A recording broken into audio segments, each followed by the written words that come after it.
The icy winds of fate blow across the frozen wasteland of Niflheim. A lone figure stands defiant against the howling blizzard, his footsteps crunching on the rime ice beneath him. He is Tyr, the All-Father's most valiant son, and he has come for a dangerous and near impossible task. Long before the twilight of the gods, when the 9 worlds still thrived in Yggdrasil's protective embrace, there was a prophecy that shook the foundations of Asgard.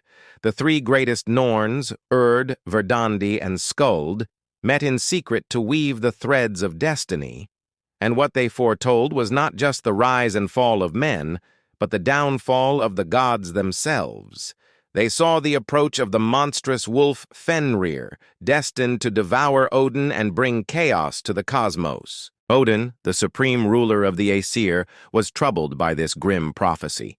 He knew that Fenrir was his son, conceived in one of Loki's many boasts, but to avert this catastrophe, he had to make an agonizing choice. With heavy heart, Odin took his son Tyr aside and told him of his fateful mission. The young god was to journey to Niflheim, the realm of mist and ice, and capture the monstrous Fenrir before he grew too powerful to control. In return, Odin offered Tyr the hand of his sister in marriage and the worship of an entire nation, the Jotuns. All he had to do was subdue the beast and bring it back to Asgard.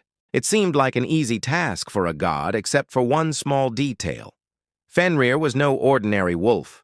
He was a child of Loki, the trickster god, and he possessed immense power and cunning. In fact, Fenrir was destined to grow so large that he would devour even Odin himself. But Tyr wasn't daunted. His courage burned bright, fueled by his sense of duty and honor. He set out on his quest, accompanied only by his wits and a belt of strength. Tyr found Fenrir in the frozen wasteland of Niflheim. The wolf was huge, with fur as black as night, and eyes that glowed like embers. Tyr approached him cautiously, knowing that he couldn't win in a fight of strength or speed. So he decided to use his intelligence. Tyr challenged Fenrir to a contest of skill, a game of cunning and strategy. The wolf, always up for a challenge, accepted, and so the 2 rivals locked in a fierce battle of wits. They dodged each other's attacks, parrying every move with skill and precision.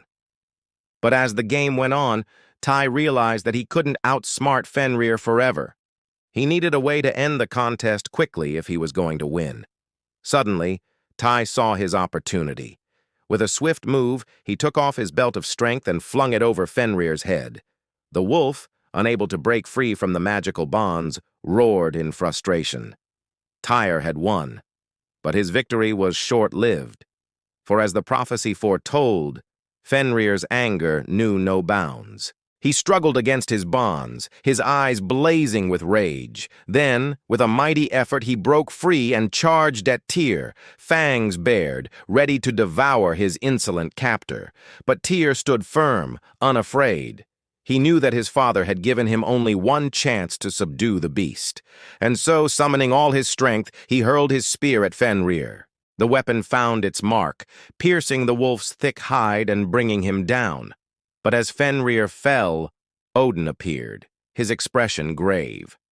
He had come to retrieve Fenrir, realizing that the prophecy could not be avoided, but Tyr refused to back down.